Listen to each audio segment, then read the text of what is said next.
প্রথমেই জানাই সবাইকে শুভ নববর্ষ। কিন্তু আমাদের বাঙালিদের কাছে নতুন বছরের আসল শুরুটা আসে পয়লা বৈশাখে।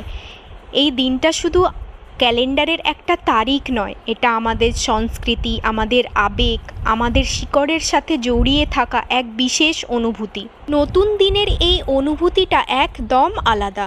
নতুন আশা, নতুন স্বপ্ন আর নতুনভাবে নিজেকে খুঁজে পাওয়ার একটা সুযোগ।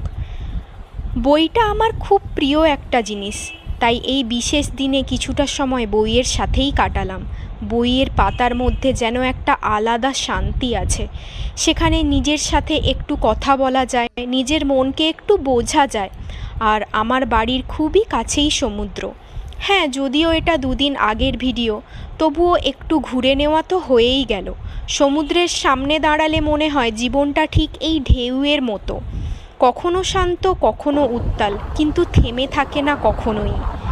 এই নতুন বছরে চাই আমাদের জীবনেও যেন এই সমুদ্রের মতোই শক্তি এবং গভীরতা থাকে।